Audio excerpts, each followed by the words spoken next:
ஆண்டவராகிய இயேசு கிறிஸ்துவின் கிருபையுள்ள நாமத்திலே உங்களை யாவருக்கும் அன்பினால் வாழ்த்துக்கள் கூறி இன்றைய தியானத்திற்கு உங்களை தயவோடு அழைக்கிறோம். இன்றைய தியான பகுதி 92 சங்கீதம்.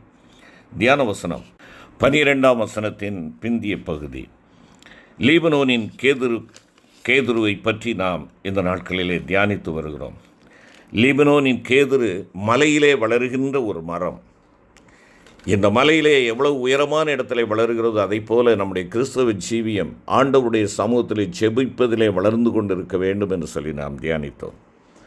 லீபனோனின் கேதுரு உறுதியானது. எத்தனை புயல் காற்றுகள் அடித்தாலும் அவைகள் முறிக்கப்படாமல் அவைகள் அந்த காற்று இவைகளிலே சமாளிப்பதற்கான கிருபையை அந்த மரம் பெற்றிருப்பதைப் போல ஆண்டவருக்குள்ளாக இருக்கிற பிள்ளைகள் எப்பக்கத்தில் நெருக்கப்பட்டாலும் அவர்கள் சோர்ந்து போவதில்லை, ஒடுங்கி போவதில்லை. அவர்கள் எழுந்து நிமிர்ந்து நிற்கிறவர்களாய் காணப்படுகிறார்கள் என்பதை நாம் தியானித்தோம். இன்று தொடர்ந்து இந்த கேதுரு மரம் ஒரு விசேஷித்த மரம். இந்த கேதுரு மரம் ஒரு விசேஷித்த மரம்.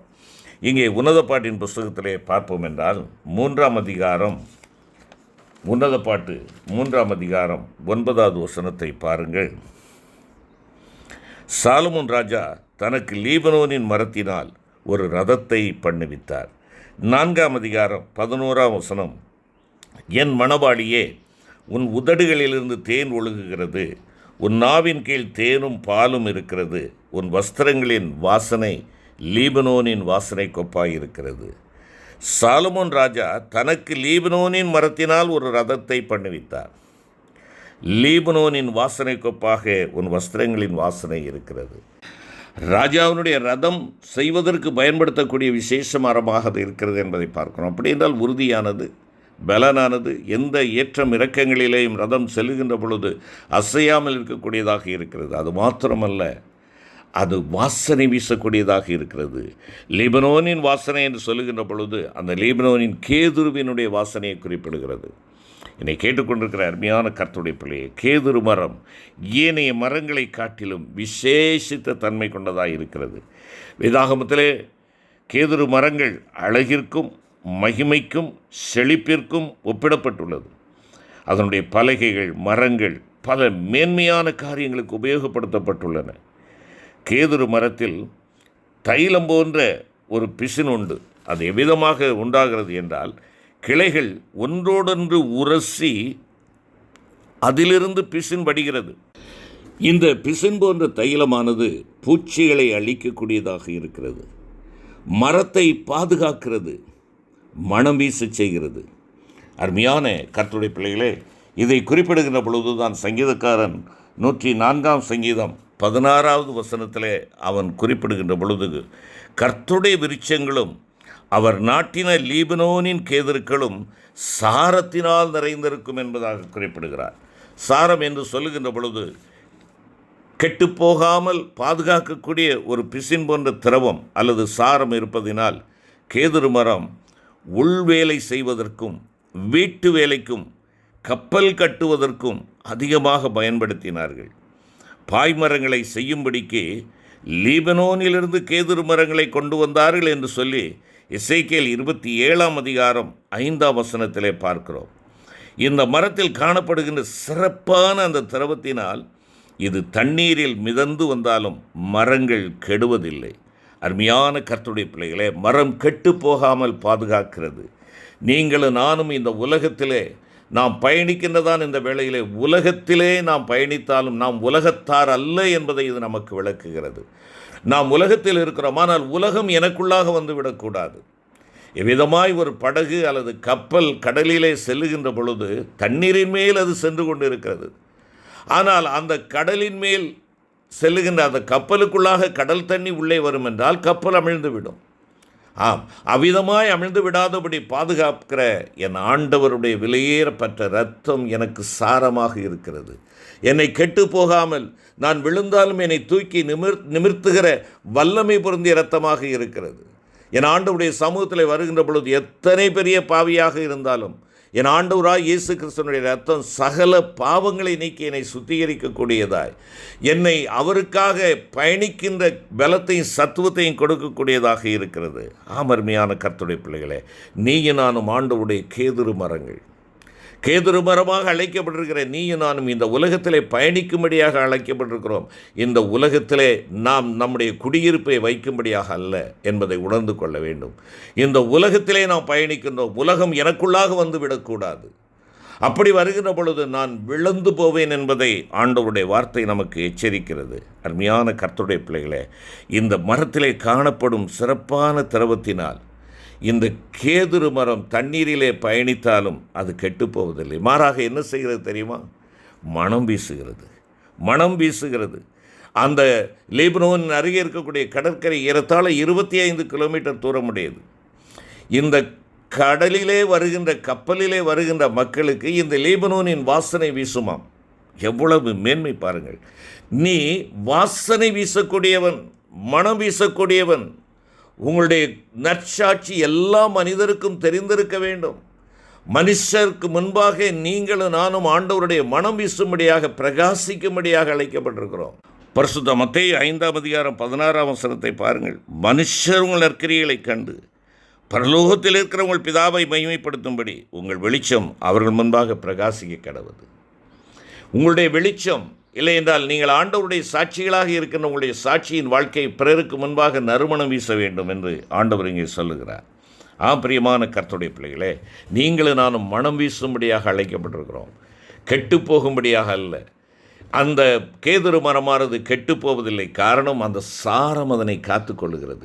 நீங்களும் நானும் கெட்டு போகாமல் இருப்பதற்கு சாரமாய் சத்துவமாய் பிசினாய் வந்த ஆண்டவராகிய இயேசு கிறிஸ்துவனுடைய விலையேறப்பெற்ற அந்த இரத்தத்தினாலே நீங்களும் நானும் பாதுகாக்கப்படும்படியாக நமக்காக ஆண்டவர் இரத்தம் சிந்தினார். அந்த இரத்தத்தை உங்களுக்கு சொந்தமாக்கி கொண்டிருக்கிறீர்களா? அன்பான கர்த்தருடைய பிள்ளைகளே, நீங்களும் நானும் இந்த உலகத்தில் இருந்தாலும் உலகத்தார் அல்ல என்று வேதம் கூறுகிறது. உலகமும் அது நிச்சயங்களுமாகிய கண்களின் இச்சை, மாம்சத்தின் இச்சை, ஜீவனத்தின் பெருமை ஆகியவைகளால் தொடக்கூடாதபடி நாமும் கிறிஸ்துவாகிய சாரத்தால் நிறைந்திருக்கின்ற பொழுது உங்களுக்கும் எனக்கும் ஆசீர்வாதம் உண்டு. கேதுரு மரம் விசித்திர வேலை அல்லது அலங்கார வேலைக்கு மாத்திரமல்ல, வீட்டு வேலைக்கும் பயன்படுத்தப்பட்டது. நாமும் ஆண்டவருக்காக அலங்கார முடிகளாக மாத்திரமல்ல, கிறிஸ்துவிற்காக அநேகர் அடைக்கலமாகக்கூடிய தங்கி தாபரிக்கக்கூடிய வீடுகளுக்கு பயன்படக்கூடிய மரங்களாகவும் நம்மை நாம் ஒப்பு கொடுக்க வேண்டும். எப்பொழுதும் உயர்ந்த ஸ்தானம், உன்னத ஸ்தானம் என்று சொல்லி நாம் பெருமைகளையும் மகத்துவங்களையும் ஸ்டேட்டஸையும் எதிர்பார்க்கிறவர்களாக அல்லாது ஆண்டவருக்காக நாம் நம்மை அடிமைகளாக்கவும் ஒப்பு கொடுக்கப்பட வேண்டும் என்பதை நாம் இந்த வேளையில் அறிந்து கொள்ள வேண்டும். அருமையான கர்த்தருடைய பிள்ளைகளே, கேதுரு மரங்களை தேவனுக்கென்று ஆலயத்திலும் பயன்படுத்தினான் என்று சொல்லி பார்க்கிறோம். சாலமோன் கேதுரு மரங்களை தேவனுக்கென்று ஆலயத்திலே பயன்படுத்தினான். லீபனோனின் கேதுருக்களின் வாசனை ஆலயத்திலே வீசியது. மகிமையின் ஆண்டவரை கேதுரு மரம் மகிமைப்படுத்தியது. பிரியமான என் அன்பு சகோதரனே, சகோதரியே, நீயும் நானும் தேவனுடைய ஆலயமாயிருக்கிறோம் என்று வேதம் கூறுகிறது.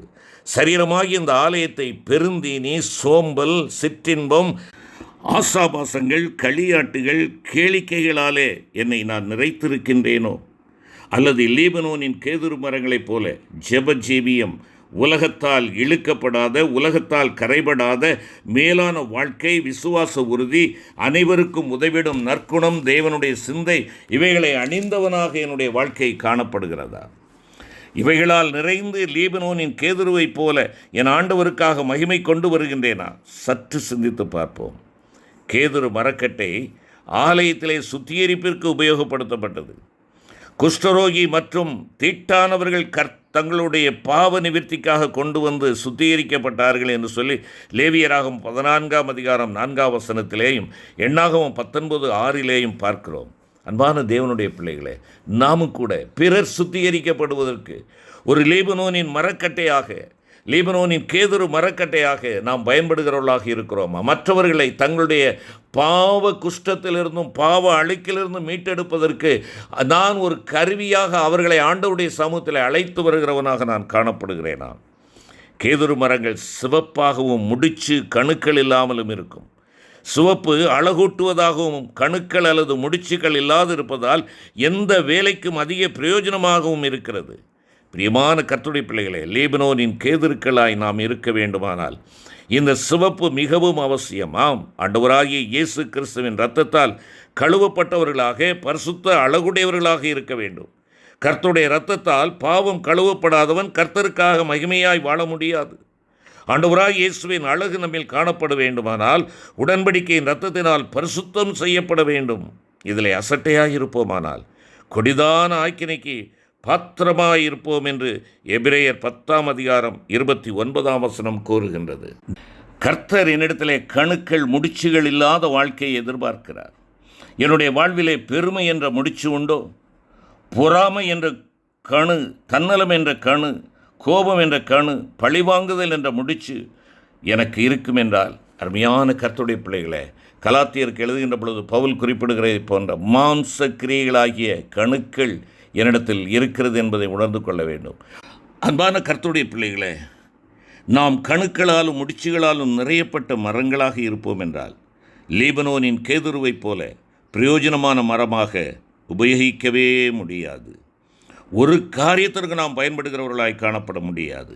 ஆண்டவரே, என்னை லீபனோனின் கேதுருவாக நீர் பயன்படுத்த உம்முடைய கருத்திலே அர்ப்பணிக்கிறோம் என்று சொல்லி அவருடைய பாதத்திலே ஜெபிப்போம். கிருபை நிறைந்த ஆண்டவரே, அப்பிரயோஜனமான உம்முடைய பிள்ளைகளாகிய நாங்கள் காட்டு மரங்களாக இருந்த எங்களை ஆலயத்திற்கென்று நீர் கொண்டு வந்தீர், எங்களை ஆலயமாக்கினீர். ஆமாண்டவரே, லீபனோனின் கேதுருவின் மனம் வீசும்படியாக எங்களை தெரிந்து கொண்டீர். நாங்கள் அந்த மனம் தொடர்ந்து வீசத்தக்கதாக, நாங்கள் இந்த உலகத்தால் கரைபட்டு விடாதபடி கணுக்களாகிய கரைதரையற்றவர்களாக இருக்க, ஆண்டவராய் இயேசு கிறிஸ்துவின் இரத்தத்தாலே கழுவப்பட்ட அந்த அனுபவத்தை இழந்து விடாதபடி உம்மால் பயன்படுத்தப்படும்படியாய் லீபனோனின் கேதுருவாக எங்களை உம்முடைய பாதத்திலே அர்ப்பணிக்கிறோம். பயன்படுத்தும். மீட்பர் இயேசு கிறிஸ்து மூலம் வேண்டிக் கொள்கிறோம் நல்ல பிதாவே, ஆமென்.